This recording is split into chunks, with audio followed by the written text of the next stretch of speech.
Can I start? Okay, Abbas, you said that Islam started with Abraham. Does that mean the practices start with Abraham? I believe, I think we mentioned this, that there are verses that highlight that all religious practices were revealed to Abraham. Now the word Salah, Yes. Is that before Abraham, or for instance, did Salih live before Abraham or after Abraham? I'm not sure. Does anybody know? I can't see any chronology of that in the Quran. Because Saleh is like not part of the, the Ibrahim and Ismail, Ishaq, Yaqub, etc. Saleh is outside that genealogy. So I don't know if he came before or after. Because I'm just saying, if it should be before Abraham, then that means Salah came before Abraham. Because there's a verse that says, "Oh Salih, why does your Salah command us to?" No, not Saleh. Shuaib. Shuaib, yeah, Shuaib. It's not Saleh. Is Shuaib before? Again, it's not that. Sorry. Yeah, it's not that. That is my question. So the question is, if Saleh lived before Abraham, Shoaib lived before Abraham. Yeah, and the second part of this question is there evidence that the Salah came from Abraham? Okay, so I'm of the opinion, very simply, that religious practices were brought to Abraham. Now, if hypothetically he lived before Abraham, Yeah. and religious practices were brought to Abraham, then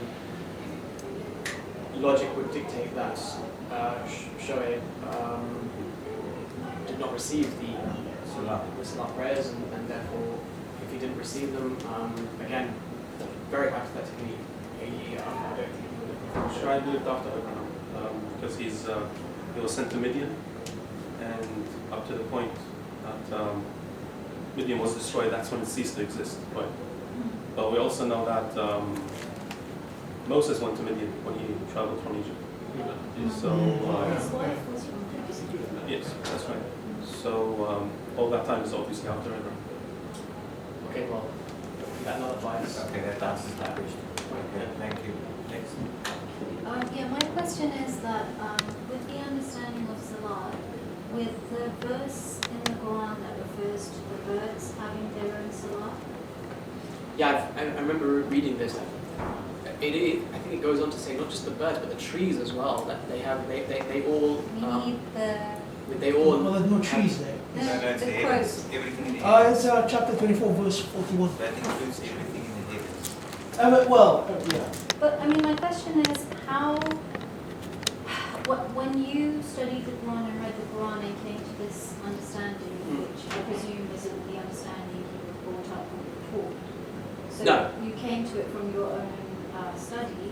When you were studying and you saw Salat being mentioned in regards to, for example, nature, Okay. in certain references, What is that reference? what is that? 24:41. We'll get some context.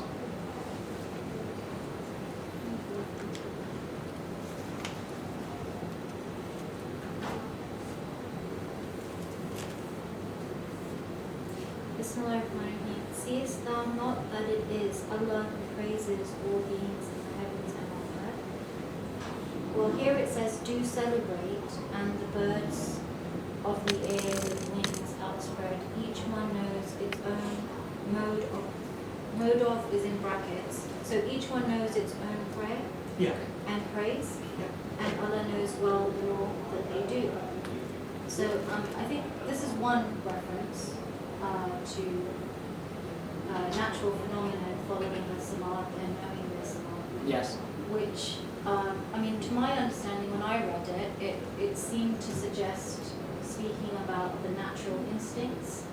Okay. Yeah, I think one could very easily make that interpretation. And so, because of that, I don't know if it's right, but I extrapolated that even human beings have the natural instinct to know their Salat. And when in this context, I extrapolated that when we are in sync and in congruence with our natural God-worshipping nature, that is kind of how I read and understand that verse.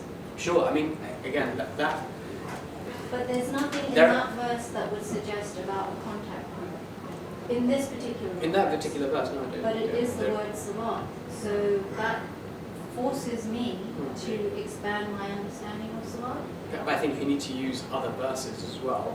If you're looking to gain a deeper understanding of Salat, you can't just take one verse. I think No, you no, have to- I'm not just taking one verse. What I'm saying is I've always thought of salat as, I was brought up, salat is namaz. Yes, that's exactly how I And namaz is what you do because if you don't do it, you'll get punished, kind of the thing. But what I'm saying is, having read this reference, Yes, where it refers to birds and nature, yes. it gives me more of a nature-orientated perspective rather than just a God will punish you religious dogma What is- perspective. What is the question? So the question is, with your understanding of salat, when you've studied Quran Yes, and you've looked at all the different references of salat, yes. for example, this reference Mm. doesn't indicate the contact prayer Okay, in this particular context. right. So how did you kind of come to your understanding with the specific verses that are dealing with a contact prayer and the specific verses that aren't? So how did you Oh, I see, okay, so... bring it all together, basically?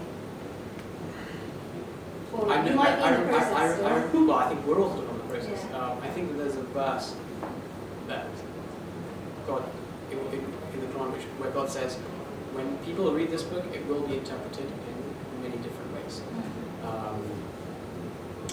But for me, like I said, I'm always trying to take it back to an objective source to use, dare I say, logic. God says in the Quran, I have given you the eyesight and the brains, and you are Don't say responsible. dare I say. I think, at least in this gathering, logic is de rigueur. Sure. So, I think in this instance, God says, I have given you the eyesight and the brains, and you are responsible for using them. So when from my own personal understanding of Salat, I'll always look at what's, I think with regards to this particular verse, it is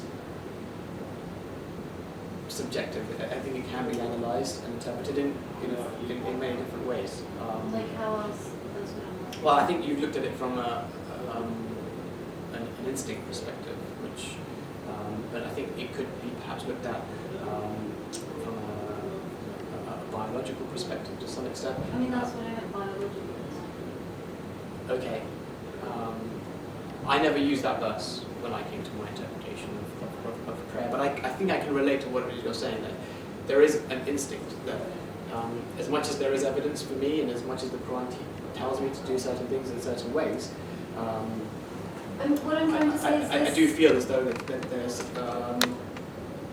it's something that I'm supposed to do. I think there's actually a verse in the Quran, I'm not sure actually, so God doesn't need your prayers. Yeah. God doesn't need you. Like, you need God. Yeah. And for me, that to find God through the contact prayers feels good for me. It's a sense of nourishment. Yeah.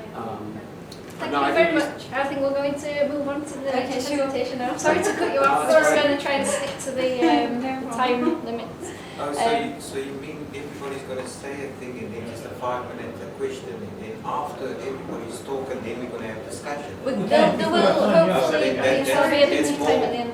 That's more. Oh, did you have some more questions? Hopefully your questions will be able to be asked After later as well. everybody has If there's been time, spoken. yeah, we're just Yeah. going to try and...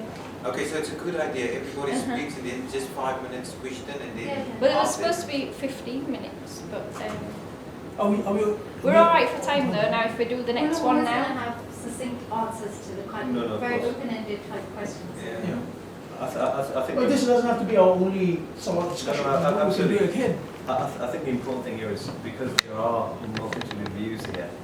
I mean, I would hazard a guess that probably each individual on this table probably has a different opinion on it because and this is not just down to just reinterpretation or anything else like that. It also comes down to our individual experiences and what we actually bring to the table ourselves. So we will disagree, but I think what we need to do is really, once we've had the presentation, we keep any question and answer session really as succinct as possible. Get the presentations out of the way, and then later on, once we've actually heard different opinions, that way we can then come to a balanced approach. All right? Because sometimes what you might find, for example, the verse about the birds, I'm going to be talking a short section on that, as well as Farouk, I believe. Yeah, that's fine.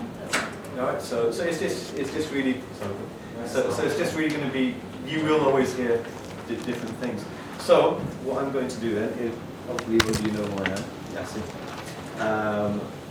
What I'm actually doing here today is because I'm currently still weighing the balances of Salat. And I call it weighing the Are you balances. stopping your thing now? I am, yes. You should stop it. You see that? Alright, I'm going to stop it now and then you can start again.